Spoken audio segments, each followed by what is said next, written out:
Once upon a midnight dreary, while I pondered weak and weary over many a quaint and curious volume of forgotten lore, while I nodded nearly napping, suddenly there came a tapping, as of someone gently rapping at my chamber door. 'Tis some visitor tapping at my chamber door. Only this and nothing more. Ah, distinctly I remember. It was in the bleak December, and each separate dying ember wrought its ghost upon the floor. Eagerly I wished the morrow, vainly I had sought to borrow from my books surcease of sorrow, sorrow for the lost Lenore.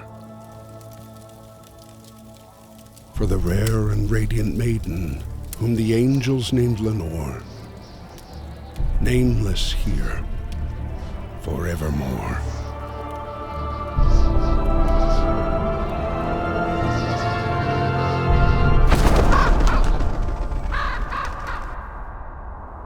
And the silken, sad, uncertain rustling of each purple curtain thrilled me, filled me with fantastic terrors never felt before, so that now, to still the beating of my heart, I stood repeating, 'Tis some visitor entreating entrance at my chamber door.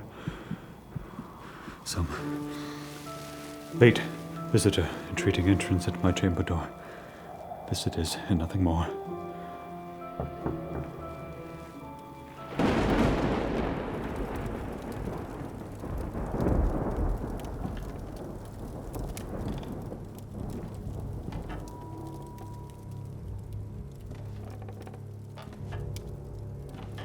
Presently my soul grew stronger, hesitating then no longer. Sir, said I.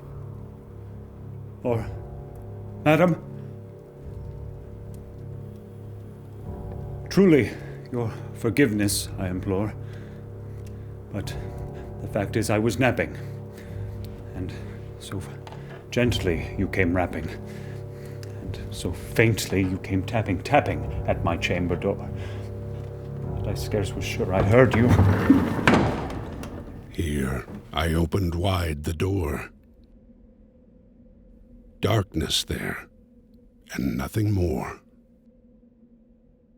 Deep into that darkness peering, long I stood there wondering, fearing, doubting, dreaming dreams no mortals ever dared to dream before.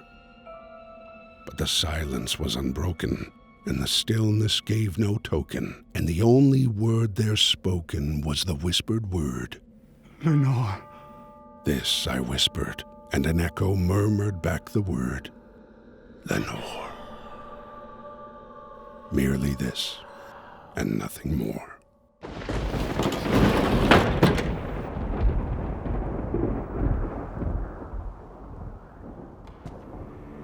Back into the chamber turning, all my soul within me burning. Soon again I heard a tapping, something louder than before.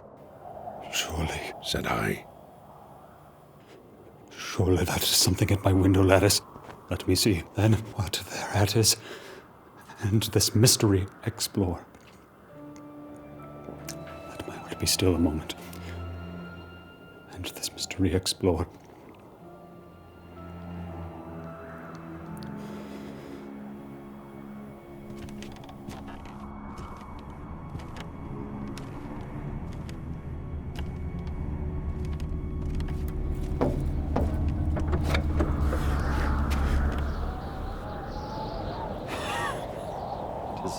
The wind and nothing more.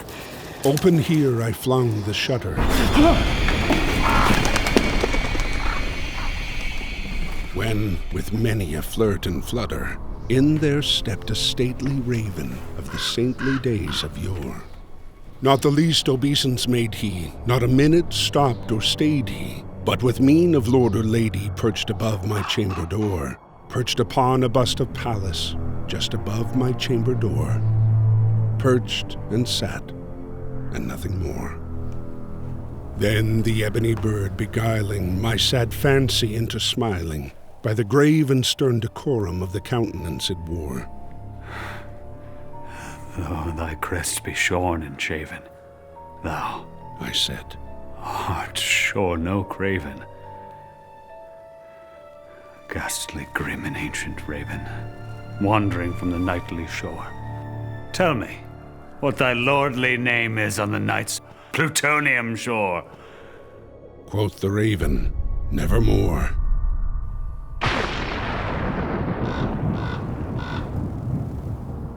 Much I marveled this ungainly fowl to hear discourse so plainly, though its answer little meaning, little relevancy bore.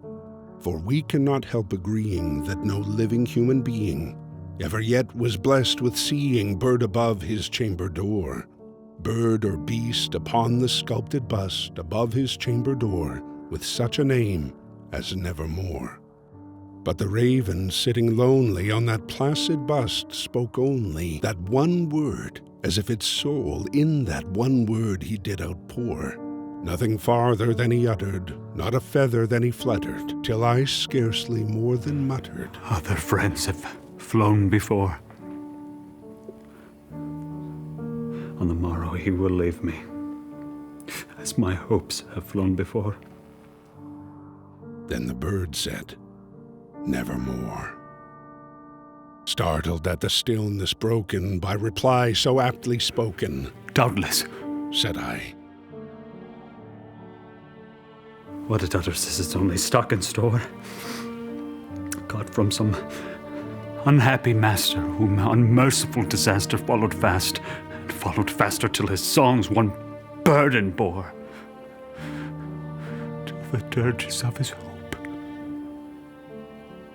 that melancholy burden bore of nevermore. But the raven still beguiling all my sad soul into smiling, straight I wheeled a cushioned seat in front of bird and bust and door. Then upon the velvet sinking, I betook myself to linking, fancy unto fancy thinking, what this ominous bird of yore, what this grim, ungainly, ghastly, gaunt, and ominous bird of yore meant in croaking, Nevermore.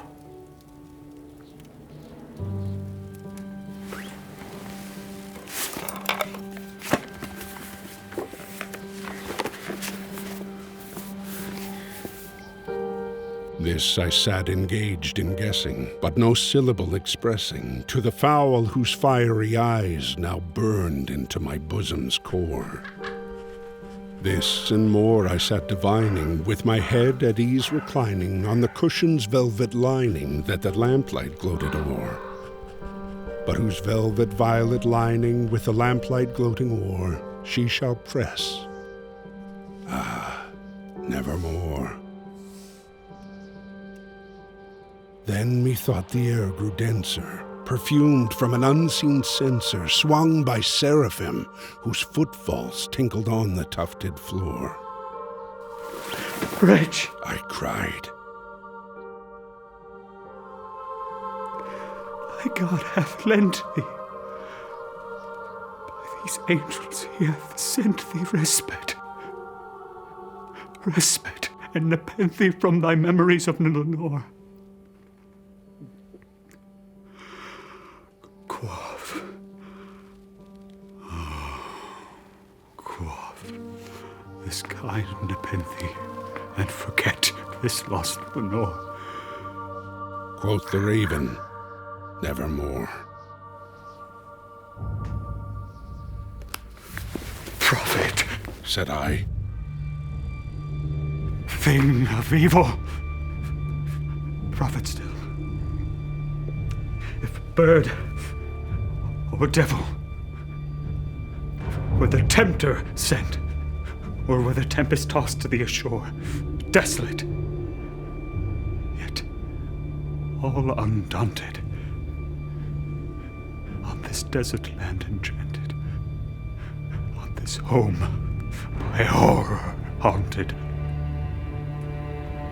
Tell me, I implore, is there balm in Gilead? Tell me, I implore. quoth the raven, nevermore. Prophet, Said I, thing of evil. Keep it still. If bird or devil, by that heaven that bends above us, by that God we both adore, tell this soul with sorrow laden within the distant Aiden, it shall clasp a sainted maiden whom the angels name Lenore.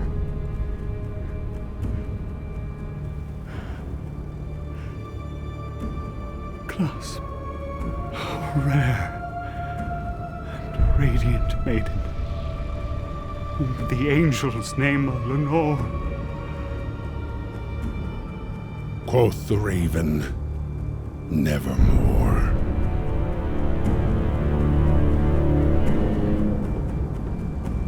Be that word our sign of parting, bird or fiend! I shrieked, upstarting. Get thee back into the tempest in the night's plutonium shore! Leave no black plume as a token of that lie thy soul hath spoken. Leave my loneliness unbroken. Quit the bust above my door. Take thy beat from out my heart, and take thy form from out my door! Quoth the raven, nevermore.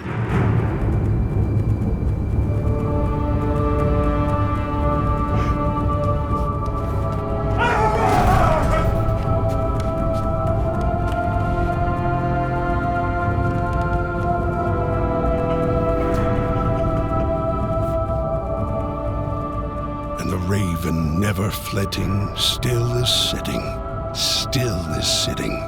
on the pallid bust of Pallas just above my chamber door.